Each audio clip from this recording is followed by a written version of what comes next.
More than 45 million Americans are without health insurance, and when faced with a catastrophic illness or serious medical condition, many are now looking overseas for help. But is that a dangerous choice? Tonight, ABC 7's health and science reporter Carolyn Johnson has the story of a Bay Area-based medical tourism company. It made possible the first ever liver transplant of an American in India. I was dying. I remember very clearly. And I don't want to ever feel like that again. Kevin Stewart's liver was failing. Doctors told him he had just months to live. Going over his history and following him for several months, it was evident that his liver disease was progressing and it was not going to improve. And the only available therapy for prolonged lifespan would be a transplant. Gastroenterologist Neil Rakove referred him to several transplant centers, but as a self-employed landscaper, Kevin does not have health insurance. I got a price from them that was prohibitive. I couldn't do it. The cost of surgery alone? $330,000. Kevin's sister in Canada suggested medical tourism. Kevin himself lives in the Florida Keys, but his online research led him to Bay Area-based World Med Assist. Kevin sent an email saying he needed a liver transplant. When I saw that request come in, I had some hesitations. It's a very serious surgery, regardless of whether it's done in the U.S. or abroad. Wouter Hubrechts is CEO of World Med Assist. His connections led to a renowned transplant surgeon in India. I contacted the hospital and found out more about the credentials of this doctor.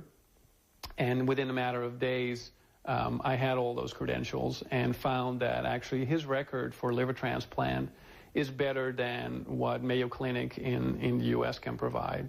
At a fraction of the cost, less than $60,000 for his surgery and that of his sister, who was his living donor. World Med Assist charges a flat rate of $300 and also gets a percentage of the medical costs from the hospital abroad. We had to prove the relationship between the brother and the sister. We need to follow Indian laws in that area. But in a matter of a couple of weeks, they were on a plane. So what did Dr. Rakove think? I had no knowledge of the physician in India, what his qualifications were, what their success rate was. However, it was obvious in speaking with Mr. Stewart, this was about his only alternative.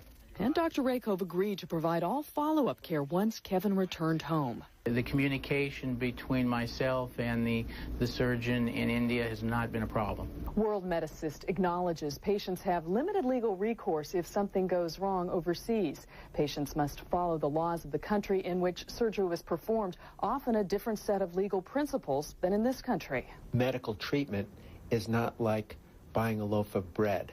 Orthopedic surgeon and spine specialist Kenneth Light urges patients to think very carefully before traveling abroad for complicated procedures. It's not the actual technical part of the operation that makes the difference all the time. Some of the time it's the judgment of the surgeon, and it's very difficult to control the judgment of each individual surgeon. What do you say to skeptics who say, gee, this just doesn't sound right, going thousands of miles away for a surgery with someone you've never met? Yeah. I think the truth of the matter is that a lot of people in the U.S., they decide to have medical treatment before they even meet their doctor. And when they are presented with a doctor, they take that at face value. It's been 4 months since Kevin's transplant. He believes without the surgery in India, he wouldn't be alive today.